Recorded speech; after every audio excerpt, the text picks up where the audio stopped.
out later.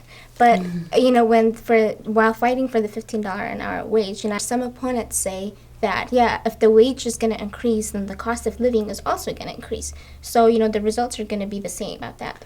Well, first of all, just speaking as an economist for a moment, as an economist, you probably there have is an no answer. evidence to show that any such thing happens. I mean, the minimum wage has gone up many times in the past, and as it should have, because we working people have in every era we lose ground, because capitalism is a system that just naturally, it's not a mistake. It's under capitalism. Capitalism's natural tendency is to benefit extremely wealthy people. Wasn't the definition you have to have the poor in order to have the rich? You have to have the poor in order to have the rich. That's absolutely true, and that's why when sometimes people say, isn't it unfortunate that when you have so much wealth, you have so much poverty? I would say it differently. Under capitalism, it's inevitable. The great wealth that you see consolidated in the hands of a very few people, that is because there is great poverty. It's that wealth is concentrated because working people weren't paid their fair share. And so it is inevitable that we will have massive poverty. Yeah. It was not an accident. That was not an accident. It's a system that we're all supporting. It's in the DNA of this global system of capitalism. And so in reality, when we look at minimum wage like law, it was in the past, whenever our people who came before us, they won it despite the fact that capitalists opposed it. They had to fight against it. But because of that, we have a lot of evidence from the past. There's data that we can look at, and we've looked at data from 1,500 different studies on minimum wage increases, and there's not a single piece of evidence that shows that when you increase the minimum wage, something bad happens. We spread these lies is because when we do increase the minimum wage, we win. It's a very significant victory because it's us. When we increase our wages, our working people's wages, we take a small, tiny little slice of the massive amount of wealth they make towards working people. Yeah. So just concretely speaking, with the $15 victory, it will when it fully goes into effect, it will have represented a transfer of $3 billion from the wealthiest, to some of the poorest working people, which I think is the right thing to do. But that is not going to impoverish the people at the top. It's just going to take a very, very, very tiny slice of the massive profits that they make on the backs of our workers. So, but because they can't say that in the open, they can't say, I'm being a real jerk. I want to take all of it for myself.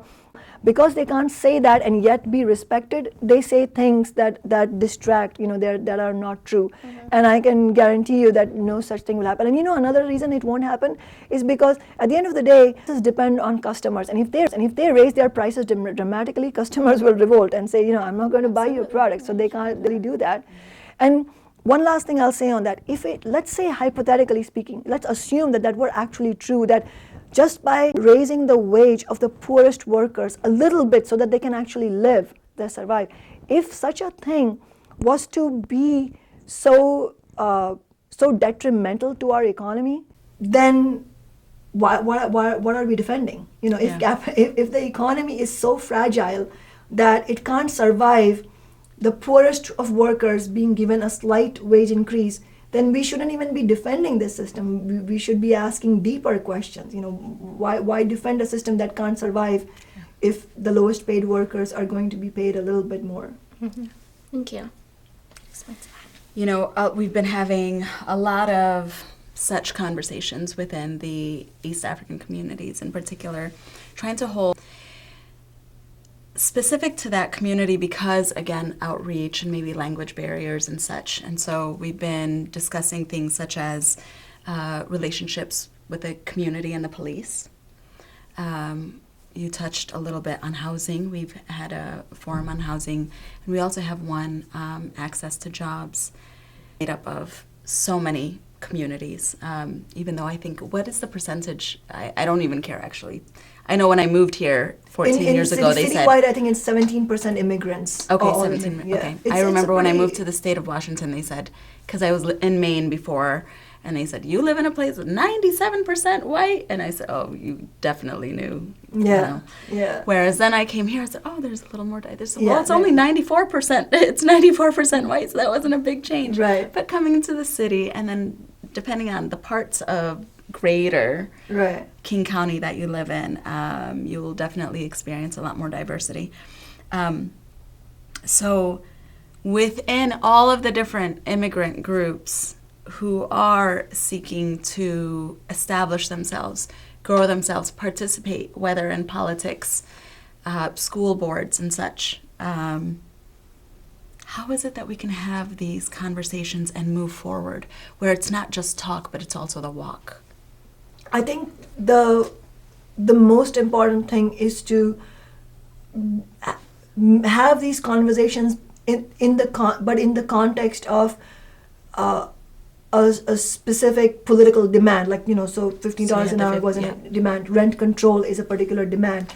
So one of the I don't know how many people are aware, but just a few weeks ago we were able to win a significant victory in City Hall, where even though the conservative majority of the City Council opposes any kind of rent regulation, we meaning Councilmember Lakada and I, he's one of the council members with me there, we were able to win a majority vote on a rent control resolution. So this resolution says that there's a statewide ban on rent control.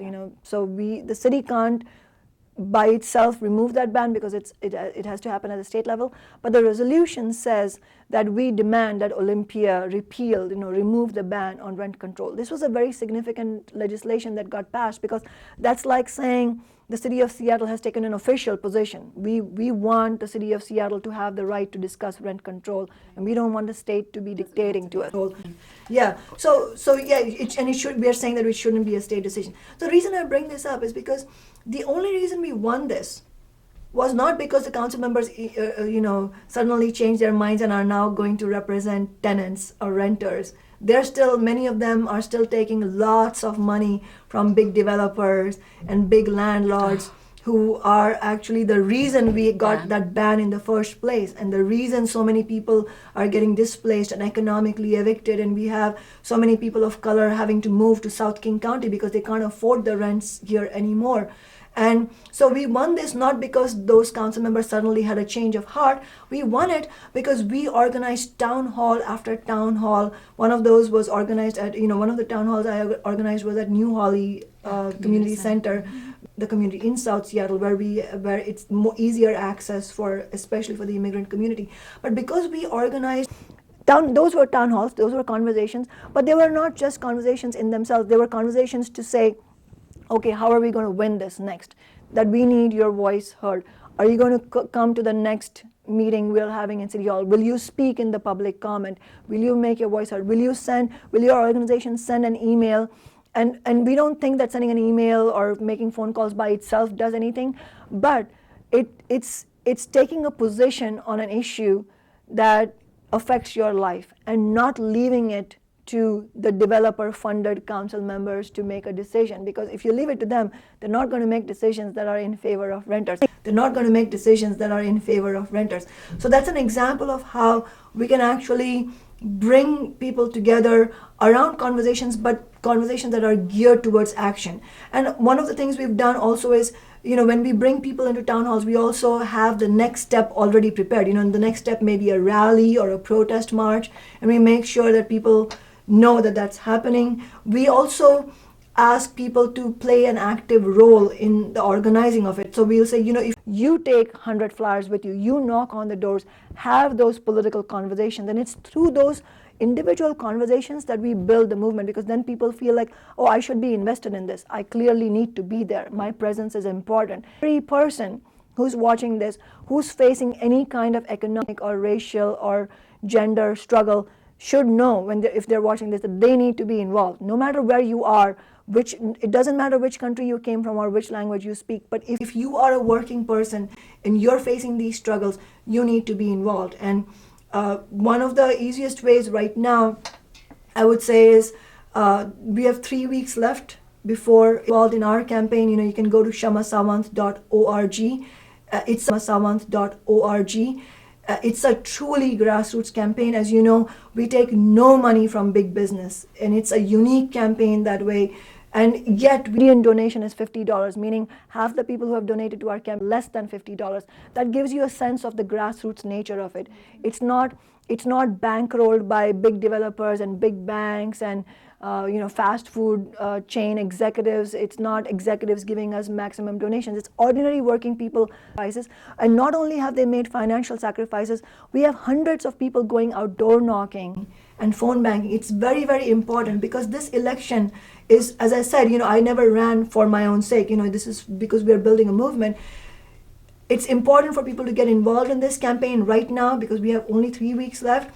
And the outcome of this election really will have a huge impact on how well we're able to build the struggle. If we win this re-election campaign, imagine the message that it sends, that grassroots efforts can work. Won some huge struggles here. The election campaign itself is a struggle. If we win this, what else could we do? It will really send a message of empowerment for working people in our district, working people in the city, and working people nationwide. And one thing I wanted to add in terms of immigrants, one of the things that I'm advocating for and I will be following up on next year is that it's important that we have municipal voting rights for all immigrants, regardless of your status. Meaning, as far as city elections are concerned, you should be able to vote. And I think it is an important part of engaging the immigrant community, making them feel like they have a say in it and that their voice is really important. Mm-hmm. Awesome. And the last date to send in our ballots is going to be November 3rd at 8 o'clock, at 8 p.m., Yes, correct? Right. yes, 8 it should be p.m. posted. And one more thing I actually wanted to say is on October 27th at 6 p.m. in City Hall Chambers, I'm going to be hosting the second People's Budget Town Hall. So this is another example of how a conversation is geared towards action. Last year, we had the first People's Budget. Year after year after year, the city elected officials pass a budget, pat themselves on the back saying, oh, we did great, we funded a little program here and a little program there. But overall, the problems of our city go completely unaddressed. Human services and social services are deeply underfunded. They get cut every year. And for year after year, there has been no funding in the budget for affordable housing. How can you have a budget that has no money for affordable housing? That is the biggest crisis our people are facing. It's absolutely a crisis. So what we're saying is that we refuse to accept a business as usual budget. And you can't make change on a business as usual budget. The Human Services Coalition said that last year, and we totally agree with them. So as an alternative to that, we have started the People's Budget movement. And through this movement, one of the things we are arguing for is that we need elected officials to fight for progressive taxation because we need to generate the funds to fund these programs. And where's the money going to come from? The money is not going to come from sales taxes, which is the most regressive tax that we can have, which ends up taxing the poorest people the most. Always. We need an alternative to that. So we are advocating for a millionaire's tax, and next year we want to move on that as well. But I would love for people who are watching this to join us at the People's Budget Town Hall on October 27th at 6 p.m. Please make your voices heard. Become part of this movement. Thank you. So if we can ask you just some fun questions, because we've had you on the, political hot spot for a long time. But so your name, tell us what it means. My first name is Kshama. And it's sort of odd because it's a Sanskrit word and English is a non-phonetic language, so it looks strange with KSH, 3 consonants coming together. In Sanskrit, the letters KSH are one letter. Oh. So it's just 2 letters, Kshama. And it means forgiveness in Sanskrit. Beautiful. Well, I ask because names are so important. And What do your names mean? I was just going to go next. Go ahead. So my name is Blaine, and Blaine means it's the apple of my eye. Oh, wow. Or like it's the pupil. Oh, yeah. What it is, but it's just like my grandma gave you that name. Oh, because she felt feels you like are the apple of her eye. That's beautiful. Yeah, it's a beautiful name. Yeah. Tzitzitam means to have nostalgia for your memories. Oh, wow. I was born here, and my parents were missing home Right. and their family and everything beautiful. in this country. but Right. No, that's what makes it special. yeah, and it's so true, that longing and that Yeah. Memory, and Yeah. to remember, to bring back Yeah. together. So it's There's amazing how beautiful we meanings come with these all of names our have. names. Yes, Yeah. and that's why I wanted to ask you, is Right. just because I know within our collective cultures we have Yeah. a lot of meaning in We those. do, So, yeah. and then one other question was, because we're in presidential candidate heaven or hell, I don't know what you want to call it just Yeah. yet, but we just had the Democratic debate. Depends on which candidate you're talking Exactly. about. If it's heaven or hell. What do you foresee, or if you, I mean, obviously, voting is, and I'm going to go to that afterwards, but who would you vote for, if that's okay for me to ask? Yeah, yeah, of course. I'm very open about it. I wouldn't support either the Democratic or Republican Party because, both have failed to represent working people.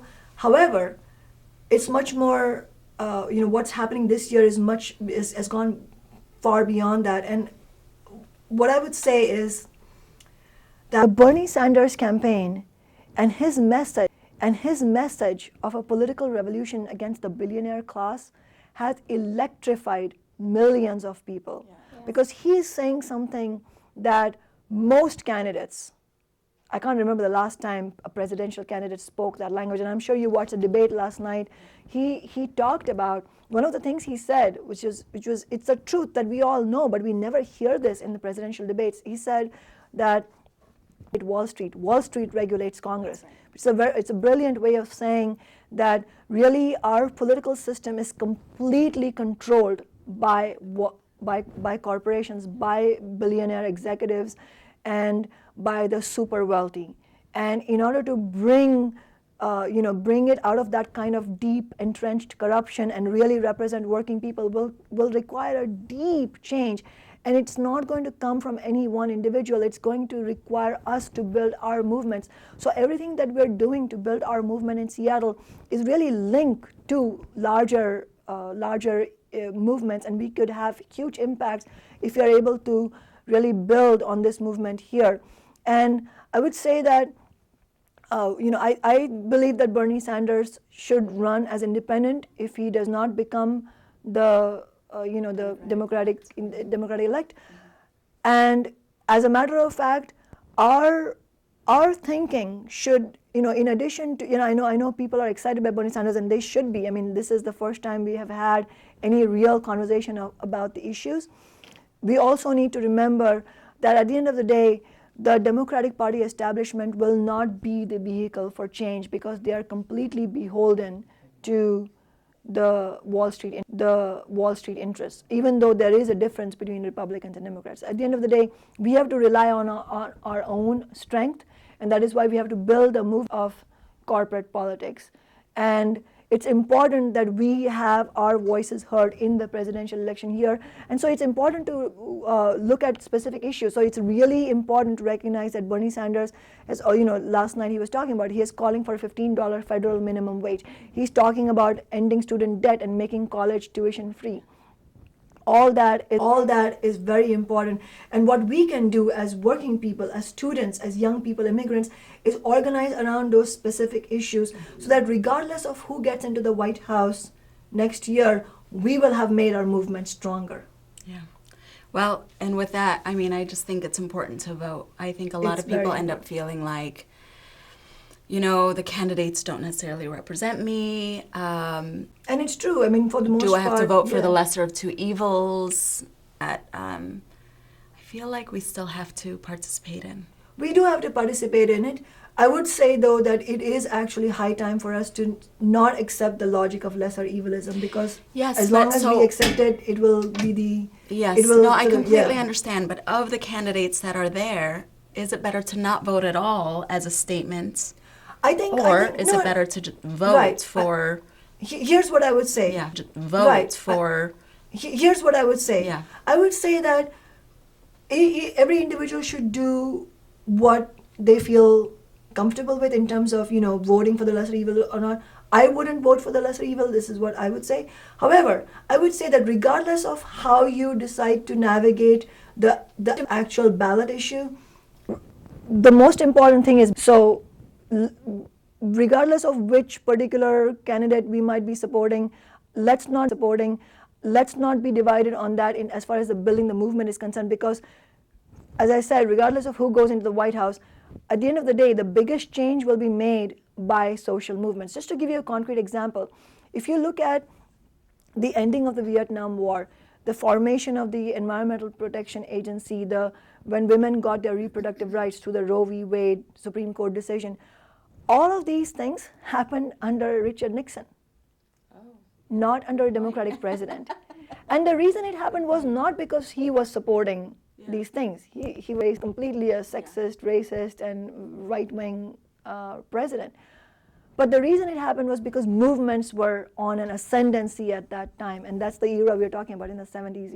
It was really incredible, and that should be a reminder for us that ultimately we have to rely on grassroots strength. The individual is going to be some sort of messiah who's going to lift us out of our problems. We have to be our own solution.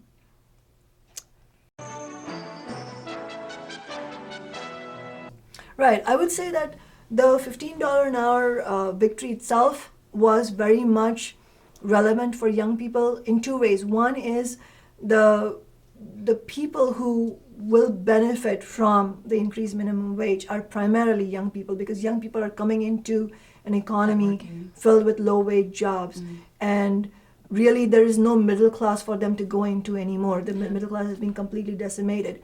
So I would say that the primary beneficiaries of the new wage as it goes into effect will be the younger people who are entering into the job market. But that struggle has also benefited young people in another way, is by giving young people of the first taste of an organized movement. That is so important. I would say that more than anything else, that experience is something that will empower young people to go forward into new struggles. And the other things that we have been doing are extremely relevant for people, because you'll see that the people who are facing the biggest struggle in the housing market are people who are newly trying to rent or buy a home, and you find a market which is so completely out of your reach, and it is especially impacting younger people, younger families, especially people who have just had children and are looking to somehow find a foothold in this economy, and they are some of the most impacted people. So I would say that overall, the way that we have changed the political atmosphere in this city is something that has energized young people the most. And in fact, that's why even though people felt that, oh, maybe you shouldn't call yourself socialist, it will alienate people, it hasn't alienated, especially young people. Feel, no, this is actually something we need. Yeah. Outside of Seattle, because Seattle gets a lot of, has probably some of the best services I've seen around the country in terms of, what is it, housing or child social care, services, or all the social services. Yeah. So outside of that, though, would you endorse any candidates outside of the Seattle area as voting occurs? Are there other politicians that we should be on the lookout, say in Renton, Federal Way, in Snohomish County? If there are, I'm just trying to think of how large the movement is. Right. And as we air and our community is rather spread out, and to keep our communities involved, are there any other politicians that we should be on the lookout for? Outside Seattle, actually none really come to mind. But within Seattle, I can tell you, one of the campaigns that everybody should be paying attention to is that of Councilmember Tim Burgess. It's a very, very, very important race, and it's really, in some ways, it's a very striking example. Just like in my race, I am the candidate of working people, and my opponent is the candidate of big business. Similarly, in that race, Jonathan Grant is the candidate of working people, and Tim Burgess is the candidate of big business. He's being bankrolled by big corporate donors, and because he's running citywide, everyone in the city can vote for him. So on your ballot, it's very important that you make a choice, informed choice. And one website I would suggest for everybody to look at is runforthemoney.org. Okay. It's all one word, runforthemoney.org. That's developed by a nonprofit called Working Washington, which helps workers. They played a big role in winning $15 an hour, and they've done this they've established this website as a public service because they want voters to be able to have information on who which candidate is supported by whom. I think it's very, very important for them to know that if a candidate's campaign is funded by big corporate executives, then that they're going to be compromised. They're not going to stand with you in your needs as a working person. So go to the website and check it out for yourself. There's all the candidates are covered. Congratulate you all on your effort. I mean, this is incredible, just being in this studio and the extent to which you're able to use your, limited resources in order to get the word out. This is really, really important work. We were talking earlier, it's extremely important work. And it's especially important because outlets like this are an alternative to corporate media. Corporate media does not tell you the truth. It's often really fuzzy. Yeah, it's selling you something, exactly. So where do ordinary working people go to get reliable information that is actually going to guide them in making their own lives better? It is media outlets like this one, where you all who are running this place care genuinely about the social and political outcomes. You're doing this because you care about that. Similarly, one of the things I would suggest actually in this election year, as I said, just 3 weeks left, so please, results are announced, we can't impact them, but now is the time we can impact them. One of the things people can do, in addition to, you have to vote yourself, make sure you have your ballot. And if you don't have your ballot, you can call King County and get them to send another ballot. You can always call King County. It is mail only. It is mail only, but I would say that it's very, very important, if you're not already doing it, to share with your viewers the contact information of King County elections, because it's really a resource for them to go to. And one suggestion I would make to increase the voter turnout in immigrant community, and indeed in any community, is to have ballot parties. Voting parties where you can do it in your, say you live in a building and you invite everybody in the building one night, maybe this weekend or the next weekend. We don't have much time. Like I said, it's just 3 weeks. So organize a party, bring food together, maybe do a potluck, have some tea and everything. And then everybody sits with their ballots, have a political discussion. There's also a tendency to procrastinate. You feel like, okay, I'll do it. And then you realize, oh my God, it's November 3rd and I haven't voted. Yeah. Don't postpone it. It's a good thing to do. Do it soon. Don't delay in doing a good thing. Have a ballot party, make sure everybody's invited. And if there are language barriers, have conversations in your native languages and say, this is what this candidate represents. Look at, top there, go to runforthemoney.org. Make sure everybody knows who they're voting for. An oriented conversation. That's great. Is actually really important. Yeah. Excellent. Thank you. That all sounds great, yeah. Yeah. It's been a real pleasure. It's been such a pleasure learning about you and learning from you. Thank you for your hard work.